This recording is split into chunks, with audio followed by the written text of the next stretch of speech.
How DLV delicious people, I'm here today to review Universal Soldier Regeneration. So, really for a lot of people that might feel nostalgic for the original Universal Soldier movie, and I also want to see something a little bit more current, but also something really, man, is this movie just really hard hitting?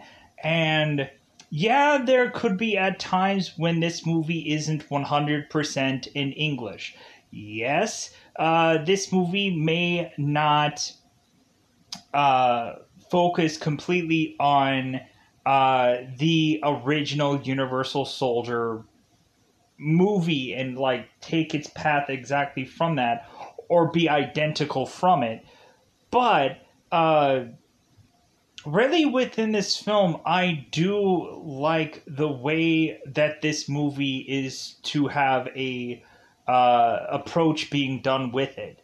I like the fact that we have seemingly legit fighters like Andrei Arlovsky, if I'm saying that correctly, um, who is in this movie that is really just uh, being kind of giving this movie a real authentic kind of feel.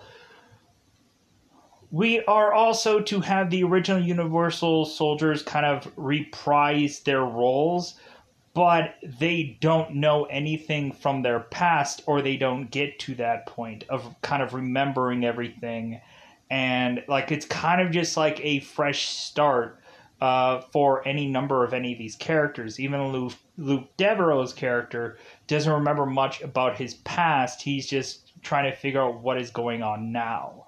So, really, for this movie, we have a very simple story about a prime minister's uh, uh, daughter and son getting kidnapped to be taken to this nuclear power plant that is to go off with a uh, uh, bomb detonation, to have 72 hours to come up with some kind of consensus of how these kids are to be negotiated for some prisoners and some men that that this governor Topov uh, wants released. Because evidently, this general is to have his father kind of leave him with needing to try to free his men. And so he is sending a video to the prime minister demanding this, or his kids are to die. We are in this movie to have our Lofsky be an NGU Universal Soldier. He is to be the Universal Soldier on the villain side. And so we are to have this one man pretty much take out an army. So we now have to have the military on the side of, I guess, America, or just anyone who is trying to protect against and helping this prime minister. I could say it's America, but I could be wrong. So there it is. So we have eventually this military response is just to send guys that are otherwise just like Arlovsky, because he is just called NGU in this movie, so I'll probably just call him the NGU. Or, I think in a lot of this movie, they just call all the NGUs or the Universal Soldiers, they just call them all freaks. That's what they just call them in this movie. So,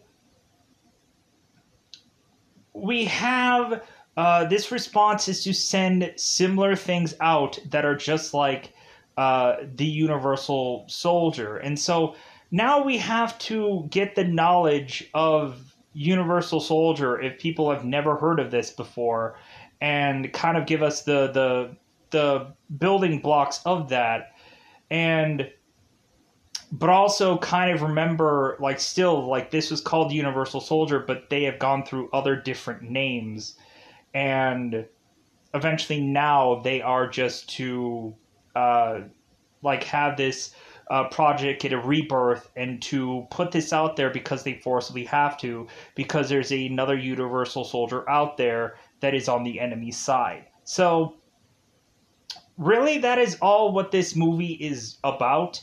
Really, we have also like the normal common military guy who is Captain Kevin Burke, who is to also want to see some action in here and wants to be able to resolve this whole thing as much as any Universal Soldier would try to go out there and do. So, kind of an interesting film. I really did enjoy it. Really, we have Dolph Lundgren coming back, and man, is his line delivery in this movie just kind of fun. Like, we have, like, of course, Andrew Scott, who is just kind of delivering this very menacing character, but also, like, his lines are so funny, even to the point to where he is to die. He is to have one last kind of interesting line delivery, and then he is to eventually get killed over. Because, of course, who do you think is going to win this movie? Well, probably someone that is in this picture somewhere.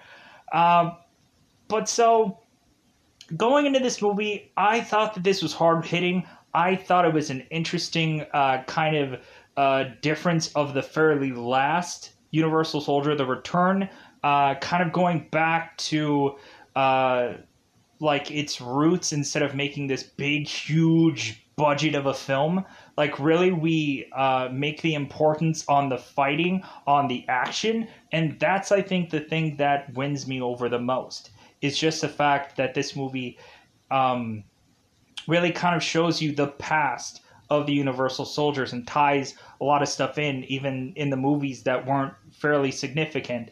They also try to tie those in to this movie and try to make it as either a conclusion of it all or really just something that could restart something, which when you go into Universal Soldier, the fourth movie, that movie is honestly just not worth watching. Really not worth watching at all. Really, I saw it and I regretted it, and I'm like, yeah, they should have stopped at 3. So with that said, let's go out of our way to go into spoiler times for this movie. Let's go out of our way to say that we are to now seen this film, or you just want to hear what I have to say regardless, which I do appreciate. So it is spoiler time. Spoiler time. It's about that time again to spoil this movie. So, like I said, the very opening of this movie is to have the Prime Minister have his kids go to this museum. There's a bunch of guards watching over them, and so we are to have the NGU go out, seek these kids, grab them, shove them into this vehicle that seems to be fairly well like customized to be this like kind of like very durable car. And so we have the NGU and these Prime Minister children making their way to this nuclear power plant, where they don't actually have any kind of nuclear weapons within this power plant, but this power plant has so much radiation that if you are to like put a bomb there, it makes a pretty good bang, almost the size of, I guess, Japan. And so we are to have this General Topov go on and release this video to the Prime Minister, mentioning how if he wants his children's freedom, he has to usher General Tovak's men freedom as well. And so General Tovak mentions that like his father had left him with doing this duty and all this kind of big speech that isn't even in English. So pushing on. So we are to have a military response. Doesn't matter if it's American, doesn't matter if it's from anywhere. It's just a military response. So we are to at first have them realize that they have a universal soldier with them because they are to mention that with this with these security guards they were trying to put so many bullets into this guy and nothing happened, nothing worked. We have the uh, we have the uh, we have the NGU who is going to this power plant, and so we have Dr. Colin. That's the reason why I was taking so long to get to where I was going. We have Dr. Colin. I was trying to figure out the name, who is to go and look over the NGU, and we also have his assistant present, and Dr. Colin is asking the NGU questions, asking him like, "Hey, do you feel good?" And he's like, "I feel good." And we have Dr. Colin is like, "Do you feel warm? Do you want me to cool you off?" We also have like these kind of set questions that they seem to always have to ask all these universal soldiers, like all these like yes or no questions that are like, do you contemplate like your life's existence, and all these kind of bizarrish other questions. But that I believe comes later. So we have Dr. Collins' assistant realizing that it seems like the NGU's hand has lost some function. So we have Dr. Collins who is to get another arm for this guy. And so we now have Dr. Collins who is chopping off, or like, not actually, like, he's like, has a big blade of sorts that is to chop off the NGU's hand. And so this guy is just sitting there, just taking it. Blood is spattering in his face. And he, of course, is unemotional. So we see that the NGU is to get a new arm. And so we now have the General Topov, who is to mention to Dr. Collins, okay, yeah, it's great that you now have this guy back, and it's great that he did his job, but now you need to go and insert chips into every single one of my men, so the NGU does not shoot, kill, and or fire on any of General Topov's men. Here's the thing, though.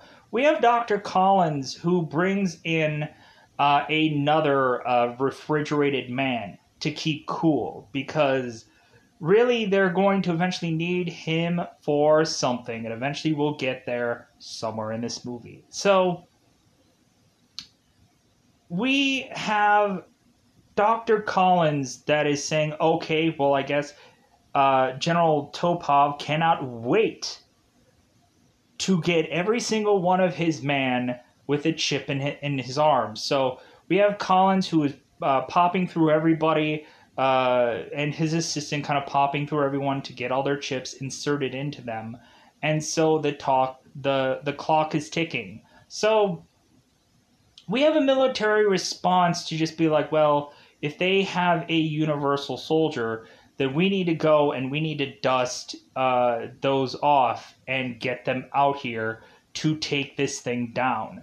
And so we have a Dr. Porter who had worked side by side with Dr. Collins, but Dr. Collins, I guess, took one of his subjects and ran with it, I guess, for the highest bidder to make his own money instead of being tied to this project. So we have Dr. Porter, who is talking to Colonel John Cody, or Kobe, and so the thing is that they were to have five Universal soldiers. The problem is that one Universal soldier is being experimented on and being worked on, and that, of course, is Luke Devereaux. Luke Devereaux is to go off on his own to go with a Dr. Sandra Fleming, who is like going and working with him, and we'll talk about that in a little bit. So we have Dr. Porter that is to go and have a slideshow with these army men, because we have the Universal soldiers that are going out to try and intercept the NGU, but we also have a lot of the military force who are going as well, so they need to be briefed on what exactly this whole experiment is. So we have, plus also it's just a refresher for anybody that has never heard of this before and are now watching this now. So we have Dr. Porter, who is to mention there have been different kind of project names for the Universal Soldier. I think at first it actually was Black Tower, and really eventually with that project, of course, had certain subjects that got very aggressive and started to kill people. So eventually they changed the name to eventually be White Tower, and so like now like there's still this Universal Soldier thing still going on. They're keeping men still cool to eventually be unleashed someday, and eventually Dr. Colin had went on his own with seemingly some of these Universal soldiers, because it seems like they were able to replicate some of the previous soldiers. They were able to clone some of them. That's why you are to see a man like Andrew Scott, who is Dolph Lundgren, back in this film.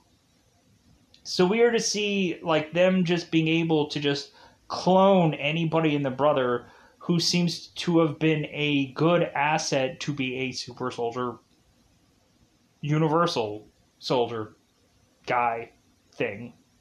Yeah. So we have this all being laid out to us, and so we have Captain Kevin Burke, who is desperately wanting to see some action, but really we have the Colonel, John Kobe, the guy from Hellboy. If you guys seen the very first Ron Perlman movie of that, we have Kobe who is mentioning to Kevin, hey, like if anything, we're gonna bring these freaks in, and you're just gonna be crowd control around them, they're gonna go and they're gonna take this thing out. They're gonna take this other freak out, and then you'll be the cleanup crew, the guys that come in, take and grab the kids and get out of there. That's what your mission will be. So we have these 4 Universal soldiers that all go on, and they bizarrely have these head pieces that is to have them have a camera to have the military see what is going on the whole entire time. This whole camera is a feed for them to be able to see what's going on. So we have these 4 Universal soldiers all going out to try to take down this spot. And so we have these Universal Soldiers coming in, and here's the mistake that they make. So these cats go in here one by one and eventually start spotting the NGU.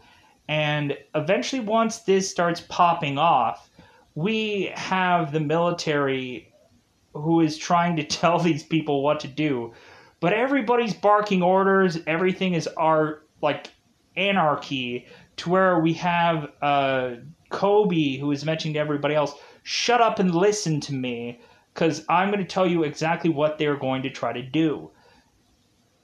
Like, he eventually has them all try to triangle in on him, but, like, we have this NGU that is way too quick, and he is just way stronger than any of these Universal Soldiers. We have it to where this guy does not go and pop a shot at really any of most of these Universal Soldiers. He basically goes on and a bulk of the time, like, punches the living crap out of them, just repetitiously, just, like, punches into them. And, like, these things are just being killed over, and we have the NGU going and, like, putting submissions on these guys, just beating the living crap out of him. Like, he's not, like, doing any bizarre wrestling moves. Like, he's not, like, slamming them in some bizarrish, archaic way. No, all of this is just, he is too quick, punching too heavily. Even with body armor on, these Universal Soldiers, and that's the thing that I thought was bizarre, head to toe body armor, and, like, this thing is punching through that, and these guys are dying. Because basically it feels like that whole bulletproof vest doesn't seem like a legitimate bulletproof vest. Like, it just feels like there's just, hey, here's some padding there. Because eventually you're going to get punched and kicked a lot. Hopefully you don't mind that. So we have the NGU, like, submissioning and punching his way through all of these people. And eventually he knifes some of them with this retractable knife that comes from out of his arm. And just, like, slices through a lot of these cats without them expecting a thing. So, because this guy doesn't really shoot through any, like, barely any of these. If anything, we eventually have the NGU when eventually the actual military force doesn't know what's going on. The NGU goes out there and just starts taking care of some of the normal army guys. And they try to, like, crazily make their way out of there because they're like, dude, let's not F with this guy.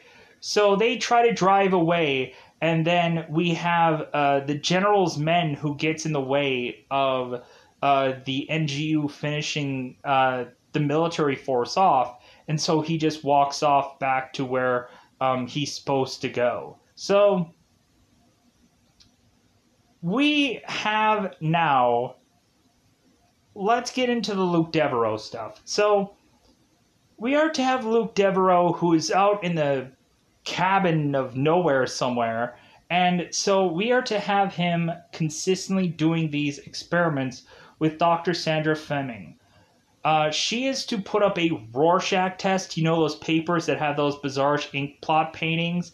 And so we have Luke Devereaux, who is to say what emotion is connected with these Rorschach things. And so we have Luke mentioning, like, well, I feel escape, I feel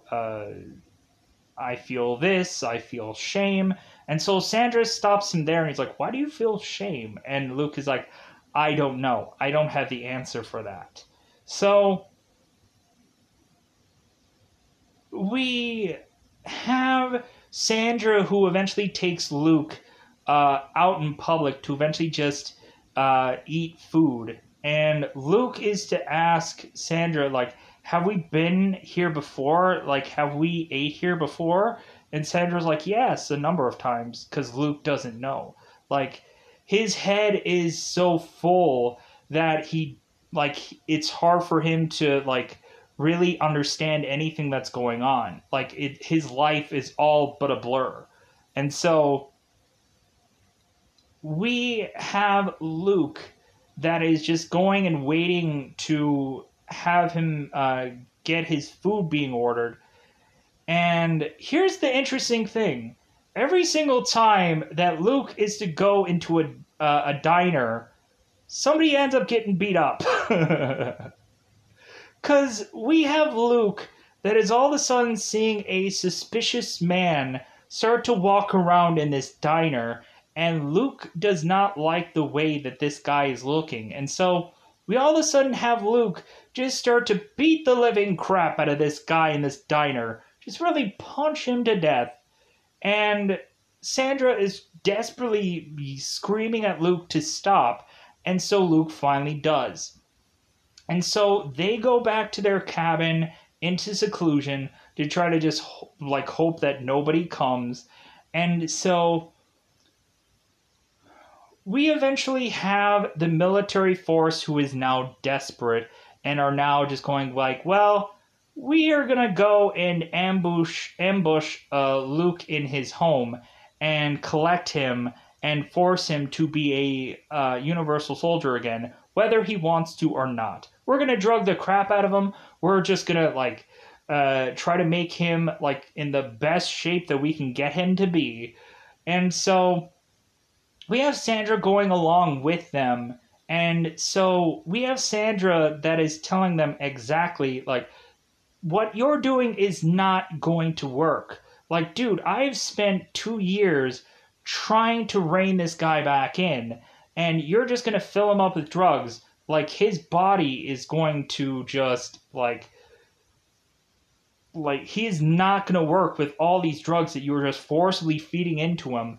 But eventually, Sandra has to compromise and say, well, you know what? I think if you just put one more set of drugs in him, I think that he should be ready to go. If anything, we'll just try to get him there.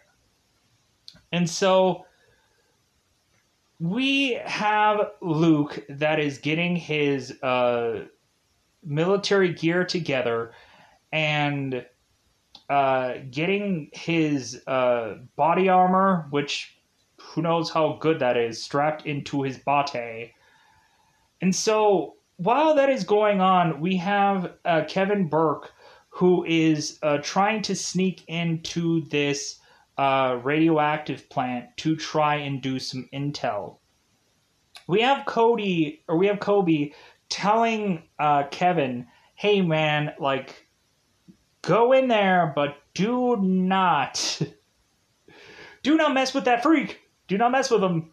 Like, you're going to die. It's going to happen. So just do some intel and then leave. So we have Kevin who goes in kind of from a sewer angle into this plant. And so he is to go and start plopping down cameras in the section of this place to see how long they have before this bomb is to go kablooey, but to also kind of see how everything is kind of set up there. And then we eventually have Kevin kind of like staying in this spot because eventually Kevin is going to try to get the Prime Minister's children. And so we also at some point have the Prime Minister's wife talking to the Prime Minister, like mentioning like, well, like, aren't you going to do anything? And the Prime Minister is like, well, what do you have me do? Like, if anything, I don't want to negotiate to terrorists. And, like, his wife is like, but yeah, our kids. And he's like, yeah, I get it. It's our kids. Like, I get, like, we should, like, figure out a way to try and, like, free them. I get that. But, like, I can't just give in to this. But we have the Prime Minister changing his tune, releasing out a statement that he is to give General Topov what he wants. releasing his men out to General Topov to do whatever he wants, so that way they are to free his children. Because General Topov, when this first strike of military forces to come in and they fail, we have General Topov who is to release one bomb off to scare people, to help them understand this is serious. I'm not joking. And so we eventually have General Topov who assumes he won. We have also really just Dr. Collins, who was just like, well, I guess our job is done here. And so now Dr. Collins is coming up with a plan B to get a little bit more money out of Dr. Topov, because all of this is now done. And so we have Dr. Collins, who comes up with a contingency plan. That contingency plan, Andrew Scott. So they had a second frozen coffin, and we are kind of like, okay, what the heck is that? And so we are to have Dr. Collins, who's like, well, this is our contingency plan. This is my way to get more money out of this guy, is to have a universal soldier that doesn't have to not get a red flashing light to tell him that he cannot shoot someone. And so that is Andrew. So we have immediately that they are unzipping Andrew, and so we have them, of course, doing this diagnostic talk, kind of asking Andrew, like, about does his friend see him as a person that is original or comes up with his own ideas, and Andrew is to say no. The further along that these questions are to go on to, eventually the one that hits the most is, I believe, do you question the meaning of life or something like that? Do you question the value of your own existence or your life or whichever? And we have Andrew that is to say yes to that question just to see what they do. And so Dr. Collins has Andrew kind of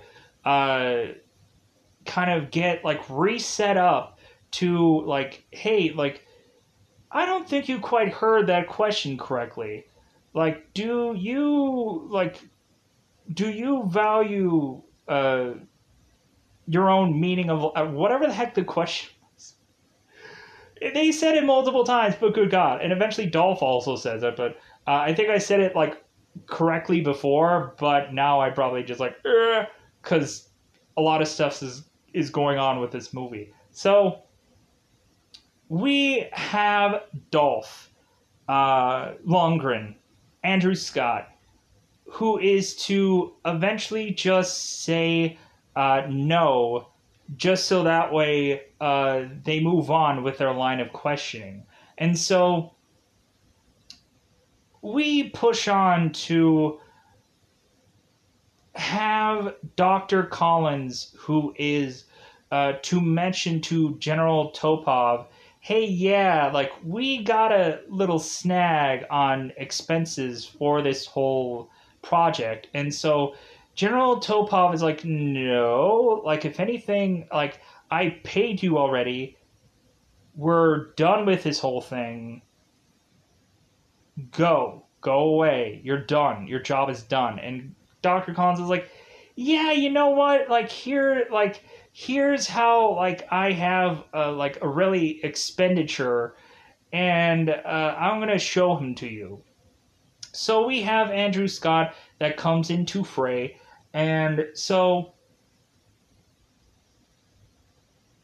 we have immediately that Andrew Scott is going to just go and beat the living crap out of Topov and just crush his skull, murder and kill him because the General Topov will not pay. And so Andrew Scott is killing him. And then so Dr. Collins is like, hey, good job. If anything, like, you feeling warm? Do you want me to cool you off? And so we end up having Andrew Scott is like, could I ask you a question? And Dr. Collins is like, no, you can't ask me a question. Like, that's not your program. No, like, you can't ask me a question. And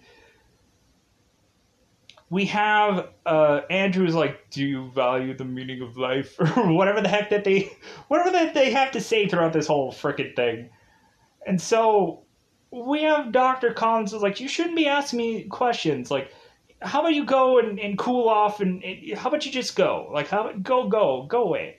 So we have Andrew Scott that goes and fingers through eyes of this guy, kills him off to where the assistant is realizing the murder of his doctor, and he's like, dude, I'm deucing, I'm peacing out, goodbye. So we have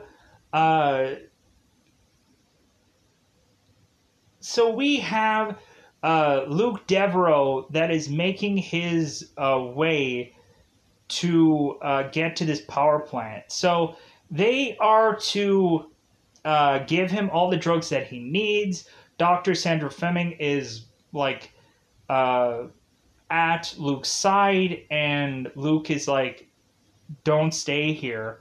Like, leave. If anything, like, you should go now.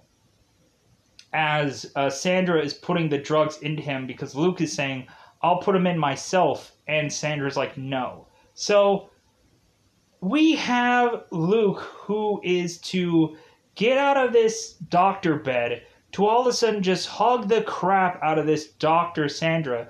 He is to basically put her in a bear hug that is to basically crush her bones, I'm assuming, and kill her off.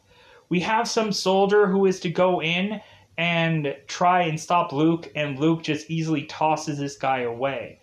We have the Dr. Porter and Kobe who rushes in, and Luke stops, gets his gun, and starts to run off to his objectives. And so, because they tell him to just go. So Luke goes and does that. So we have eventually Kevin Burke, who is going to get the Prime Minister's children. All the while he's going and retrieving these kids, we have the Prime Minister's daughter who's asking Burke, like, are you one of the unstoppable men? And Kevin Burke is like, I hope so. So we have Burke just going along trying to figure out a way to get these kids out of here. All the while, we have the NGU just kind of popping his head out of doors and whatever, just kind of like in the background somewhere to where he is not to be seen by Burke. But eventually we have the NGU finding Burke, and we have Burke that tries to make a pretty decent fight out with this NGU. Like, he tries to do all that he can, but eventually this NGU is to basically just choke him out and kill him.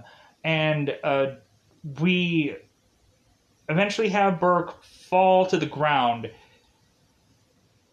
And so eventually the Prime Minister children run off. The NGU doesn't know what to do with these kids, and so he just walks off to eventually just find another threat. So we have Luke Devereaux making his way to try and get into this power plant. He shoots a bunch of Topov's guys because eventually they spot him because he walks into basically the middle of nowhere, like, or basically in the middle of a war zone, and he's just like, "Hey, like, how about I just start shooting people?" And they're like, "Yeah, I don't think we like that." And so they start shooting Luke. Luke starts shooting back, of course. He doesn't get hurt, but he eventually makes his way to being met by Andrew Scott. Andrew Scott has the Prime Minister's kids, and so we have Andrew Scott, who is to just kind of make the like a scratching of head thought, like, why does this seem so familiar? Like we've been here before. Like, if anything, like, I have a question for you. Like, it's at the tip of my tongue. Like, I'm asking them questions, yes or no's, and I can't get an answer. Like, I've tried to get so many answers, and, like, I get nothing. And so we have Andrew, who's like, you know what, I'm just going to go and do a thing. And so we have Andrew, who is going to start attacking the Prime Minister children. Luke is to grab him. And so, if anything, we didn't see any number of people just being tossed and thrown and all kinds of things, falling downstairs, falling through windows. All kinds of anarchy just goes freaking loose in these scenes. We have both Luke and Andrew fighting through this kitchen, and like this fight just goes all over the gosh darn place to eventually lead them to go through a window, and eventually Luke and Andrew are outside, and so we have Luke who shoves a pipe through Andrew's head to have a pipe go through his head. And so Andrew still is not down. And so we have Andrew, who has this awesome line of like, "Hey, I remember the question I was going to ask you." And so Luke just starts grabbing the shotgun and putting the shotgun into the barrel of his pipe. And Andrew is like, "Wait a minute." And we have Luke, who fires a shotgun, blowing the back of Andrew's head, and now Andrew is dead. And, like, I was like, man, like, this is so awesome to have, like, continuity from all of these questions and all these things that Andrew was to mention. That was the best part of this movie. The fight out between Luke and Andrew, but also just the line delivery that Andrew is to consistently give within this movie when he is actually here. So we eventually have the NGU that really is starting to have nothing better to do, but he is starting to spot that it seems the Prime Minister kids are to eventually start to get away.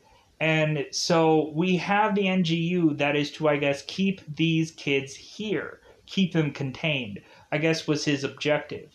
And so we have Luke, who is to eventually start to spot where the NGU is, start to run behind him, eventually start to stop him, kick him by stopping him, shove him by, like, really just jumping off some, like, huge gap and dropping on the NGU to stop him. And so we have this fight out between now Luke and the NGU. And so we have these guys fighting it out with really Luke's style, which is kind of this like roundhouse kick kind of style, and really NGU that is just kind of punch something to death. The NGU is much more hard hitting. The Luke style is much more of a like kind of these like high kicks, or really just this like this kind of like distance kind of fighting, like keeping this guy hurt, but kind of keeping him at arm's length as well. That's kind of Luke's approach. So we eventually have both of these guys who are fighting to the point of making it to the power plant part of here where there were bombs placed. So we have Luke, who is to grab one of these bombs, put it into the back of the NGU, and we have both of them going and getting to a far part of this power plant to where they are to fall off to this side and fall a pretty dang good distance to smash into these pipes, supposedly. And we have Luke, who is now trying to run away from the NGU, because the NGU is to go and grab the bomb that was from behind his back to realize that time is up and the bomb is going to explode that he has on him. And so we have this bomb explode, and of course, the NGU is to die. So we have Luke, who is looking at the Prime Minister children, and then he is to turn around and run off to, I guess, go back to the military, because what else could he do? So really, that is a bulk of just the end of this movie, but we eventually have Dr. Porter, who is trying to continue this Universal Soldier experiment by having Captain Kevin Burke be a new Universal Soldier. The only thing is that they clone Captain Kevin Burke numerous times, because I guess this was the only soldier that I guess could go toe-to-toe with one of these NGUs and put up a good fight, considering everyone else just easily just got beaten by this thing. And so I guess Dr. Porter is cloning this guy numerous times to have him be the next Universal Soldier. But sadly enough, in the sequel of this movie, that was never shown. Nothing about that continued from that movie to this one. And also, we do have Arlovsky. We do have this guy right here. He is actually in the fourth Universal Soldier film, but he kind of has like a nothing kind of role, in all brutal honesty. Like, he's in there, but eventually he's just kind of like this guy who is to seemingly be some plumber, and eventually, like, his character eventually just goes away, sadly enough, in that film. But yeah, like, pretty much, like, they try to go a different direction with that movie, and that direction wasn't exactly anything all that exciting. Because really they go into a bunch of, like, talking about how, like, the Universal Soldiers are now different than normal humans, and so, like, there's, like a real, like, rebellion happening between the Universal Soldiers and the normal people, and that, eventually they need to have this war being done between the Universal Soldiers and normal humans, because it's like a food chain kind of thing. And yeah, just like, it really wasn't that good, but I do remember it, the parts that I want to try to remember, just for this review's sake. But with that said, I don't think I'm ever going to review that movie unless people are overwhelmingly wanting me to review it anyways. And then I probably just like, well, if people just desperately want me to review that, I will. I also think that there are two other Universal Soldier movies that did not have Jean-Claude in them. But I think there's two other Universal Soldier movies that I think people do like. If you guys want me to review that, I will go and look into them and probably just watch them, because content for channel. So with that said, I'm going to get out of here. Bye, everybody. Bye, everybody.